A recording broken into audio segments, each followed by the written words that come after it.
Kuasa hukum dari keluarga Yosua, Kamarudin Simanjuntak, menanggapi kesaksian para ART dan ajudan Ferdi Sambo pada sidang Selasa 8 November 2022. Menurutnya, pertanyaan penasihat hukum terkait Yosua yang suka ke tempat hiburan malam seperti sengaja menjelekkan almarhum. Menurut Kamarudin, apa yang diceritakan para ajudan dan ART atas sosok Yosua yang mereka kenal sama sekali tidak bisa membenarkan peristiwa tewasnya Yosua di Duren 3. Tanggapan kami selaku penasihat hukum keluarga, kasus ini kan kasus pembunuhan terencana. Lalu untuk apa menjelek-jelekkan almarhum dengan menuduhkan segala macam fitnah yang keji-keji kan gitu. Jadi jawaban saya begini, dia lahir sehat, normal. Dia melamar polisi, tentu berbagai macam ujian dilalui, sehat ya. Uji psikologi sehat, tes kesehatan sehat. Semuanya sehat, makanya diterima jadi anggota Polri. Di Brimob dia terbaik di angkatannya ya, sniper terbaik, maka direkrut dia dari Jambi atau dari daerah ke Jakarta, tepatnya di Pidum Polri. Yang merekrut juga Ferdi Sambo menjadi anak buah dia ketika dia Dirti Pidum Polri.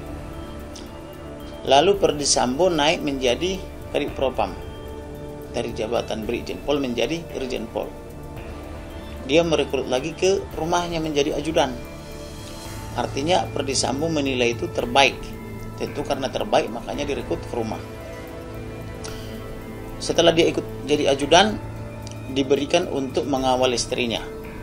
Tentu karena terbaik makanya dikasih untuk mengawal istrinya, kecuali dia mau menjerumuskan istrinya dicari yang buruk toh. Setelah dia menjadi pengawal istrinya, dipilih lagi dia menjadi anggota Satgas Merah Putih. Artinya tadi ada kurang lebih 7 kali dia terbaik, makanya dia sampai kepada Satgas Merah Putih. Lalu mereka bunuh secara terencana karena putri diduga birahi di Magelang tidak tersampaikan. Birahi dia mungkin sudah dibunuh pun akhirnya dipitnah dengan mengatakan bahwa Brigadir J ini kurang ajar atas hasutan Kuat Ma'ruf. Kuat Ma'ruf mengatakan supaya tidak ada duri dalam rumah tangga dia. Lapor saja ke Ferdi Sambo kan begitu. Lalu putri pun mengaduh tanggal 7 ya. Dan tanggal 8 Ferdi Sambo sudah dalam keadaan muka sangat emosional, dia sudah menunggu untuk menghabisi. Kemudian terkait dengan penilaian daripada si asisten rumah tangga ini, emang dia siapa bisa menilai ajudan? Yang berhak menilai itu atasan, bukan asisten rumah tangga. Namanya asisten rumah tangga, keberadaan dia itu kalau dia juru masak seputar di dapur. Kalau asisten rumah tangga di bidang merawat taman, dia seputar di taman dan kebun-kebun. Kalau dia asisten rumah tangga bagian security, berarti dia mengawasi rumah. Adalah mengherankan jika asisten rumah tangga sampai memonitor ke klub-klub, gitu ya. Ada nggak asisten rumah tangga yang setiap hari pergi ke naik klub atau setiap minggu ke naik klub? Itu kan menjadi pertanyaan. Berarti ada yang ngajarin dia untuk ngomong begitu. Bahwa memfitnah orang mati juga ada hukumnya. Sifatnya itu delik aduan.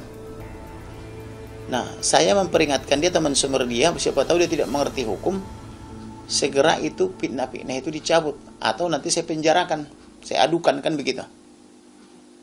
Karena orang ini berpikir untuk menyelamatkan Ferdi Sambo dan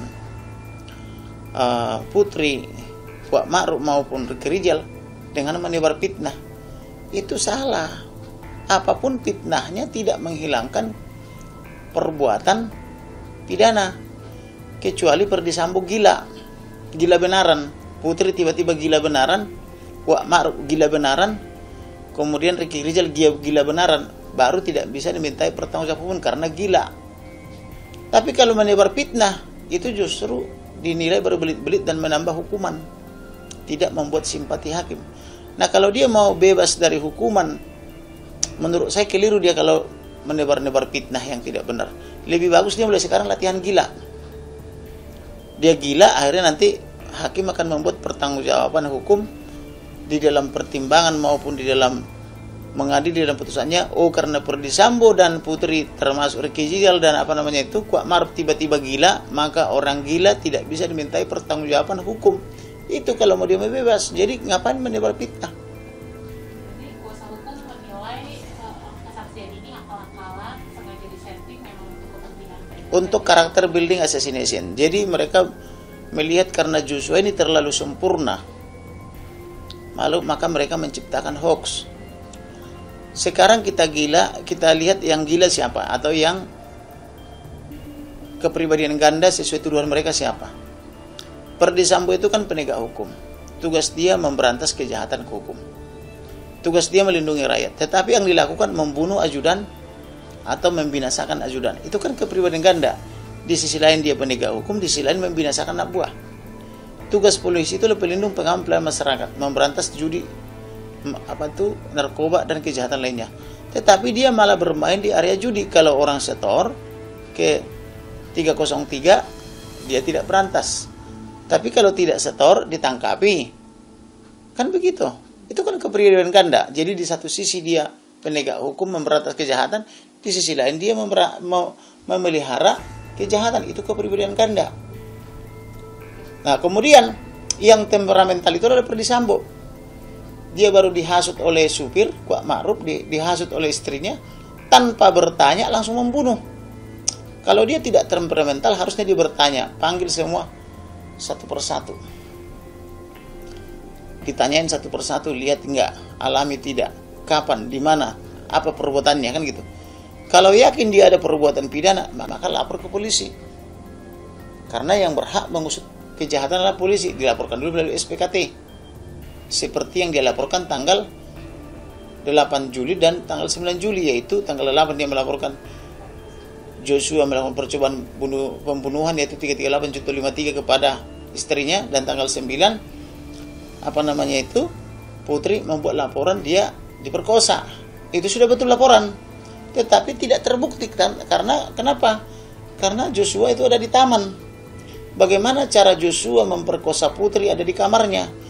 Memang seberapa panjang alat kelamin daripada Joshua sehingga dari taman dekat pos bisa nyampe ke kamar, kan gitu loh. Kan masuk akal, memang berapa meter, kan gitu. Kan masuk akal itu. Nah, jadi karena tidak terbukti dia ada di taman sedangkan Putri Chandrawati di kamar, maka dihentikan penyidikannya. Karena tuduhan pemerkosaan kan harus harus ada masuk alat kelamin pria diharap alat kelamin wanita. Nah, bagaimana caranya jarak 20 meter kurang lebih bisa masuk, kan begitu. Itu kan mimpi. Artinya Putri Chandrawati bermimpi atau berharap-harap dia diperkosa tapi tidak kesampaian, kan gitu loh. Maka dia gunakan dalil itu terus. Artinya tutuplah itu, sudah di-close, sudah ada kepastian hukum dari Pidum Polri. Sudah ditutup oleh Pidum Polri juga mengenai dalil pemerkosaan maupun dalil pengancaman pembunuhan. Sekarang diciptakan lagi hoax baru, pindah ke Magelang, tapi tidak dilapor polisi. Kalau ada terjadi di Magelang, lapor polisi, biar diusut. Tapi dia tidak mau melapor, dan itu sudah kita patahkan semua. Sekarang diciptakan lagi, katanya aroma parfum Joshua mirip aroma parfumnya Putri. Habis itu diganti lagi hoaxnya, Joshua dituduh mau menembak fotonya Ferdy Sambo. Diganti lagi hoaxnya, kemudian dibilang ada pacar gelap atau pacar lain. Lah, sesing ke kelab malam. Siapa yang melihat ini? Ke kelab malam. Nah, tapi buktinya ketika almarhum menjelang sakratul maut atau menjelang kematian itu, perempuan satu-satunya yang dihubungi adalah Vera. Setiap kali dia mengalami ancaman hampir merenggut nyawa dia, yang dihubungi Vera. Artinya Vera lah satu-satunya yang ada di hati dan pikiran daripada Joshua. Sampai dia detik-detik terakhir mau dibunuh, wanita yang selalu diajak surhat adalah Vera. Bahkan 24 saya hitung, 24 atau 23 itu miss call dia kepada Vera. Jadi fitnah apa lagi ini? Jadi orang ini betul-betul layak dihukum mati karena tidak bertobat tapi menyebar fitnah. Tapi saya mengatakan fitnah tidak mengurangi hukuman, fitnah tidak meringankan hukuman. Justru saya mendorong hakim dan jaksa tuntut hukuman mati, jatuh hukuman mati, karena ini kasihan. Buktinya dia seret orang gitu banyak, sampai 97 orang, sampai memonitor ke klub-klub gitu ya. Ada nggak asisten rumah tangga yang setiap hari pergi ke naik klub atau setiap minggu ke naik klub? Itu kan menjadi pertanyaan. Berarti ada yang ngajarin dia untuk ngomong begitu. Bahwa memfitnah orang mati juga ada hukumnya. Sifatnya itu delik aduan. Nah, saya memperingatkan dia, teman sumber dia, siapa tahu dia tidak mengerti hukum, segera itu fitnah-fitnah itu dicabut, atau nanti saya penjarakan, saya adukan, kan begitu. Karena orang ini berpikir untuk menyelamatkan Ferdy Sambo dan Putri Kuat Ma'ruf maupun Ricky Rizal dengan menebar fitnah. Itu salah. Apapun fitnahnya tidak menghilangkan perbuatan pidana, kecuali Ferdy Sambo gila benaran, Putri tiba-tiba gila benaran, Kuat Ma'ruf gila benaran, kemudian Ricky Rizal gila benaran, baru tidak bisa dimintai pertanggungjawaban karena gila. Tapi kalau menebar fitnah itu justru dinilai berbelit-belit dan menambah hukuman, tidak membuat simpati hakim. Nah, kalau dia mau bebas dari hukuman, menurut saya keliru dia kalau menebar-nebar fitnah yang tidak benar. Lebih bagus dia mulai sekarang latihan gila. Dia gila, akhirnya nanti hakim akan membuat pertanggungjawaban hukum di dalam pertimbangan maupun di dalam mengadili dalam putusannya. Oh, karena Ferdy Sambo dan Putri termasuk Ricky Rizal dan Kuat Ma'ruf tiba-tiba gila, maka orang gila tidak bisa dimintai pertanggungjawaban hukum. Itu kalau mau dia bebas. Jadi ngapain menebar fitnah? Jadi kuasa hukum menilai kesaksian ini akal-akalan, sengaja disetting memang untuk kepentingan. Untuk karakter building assassination. Jadi mereka melihat karena Joshua ini terlalu sempurna, maka mereka menciptakan hoax. Sekarang kita lihat yang gila siapa, atau yang kepribadian ganda sesuai tuduhan mereka siapa. Ferdy Sambo itu kan penegak hukum. Tugas dia memberantas kejahatan ke hukum. Tugas dia melindungi rakyat. Tetapi yang dilakukan membunuh ajudan atau membinasakan ajudan. Itu kan kepribadian ganda. Di sisi lain dia penegak hukum, di sisi lain membinasakan anak buah. Tugas polisi itu pelindung pengamanan pelayanan masyarakat, memberantas judi, narkoba dan kejahatan lainnya. Tetapi dia malah bermain di area judi. Kalau orang setor ke 303, dia tidak berantas. Tapi kalau tidak setor, ditangkapi. Kan begitu.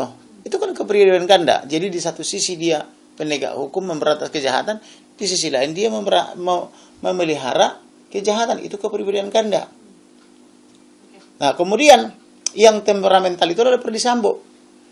Dia baru dihasut oleh supir Kuat Ma'ruf, dihasut oleh istrinya, tanpa bertanya langsung membunuh. Kalau dia tidak temperamental, harusnya dia bertanya, panggil semua satu persatu, ditanyain satu persatu, lihat enggak, alami tidak, kapan, di mana, apa perbuatannya, kan gitu.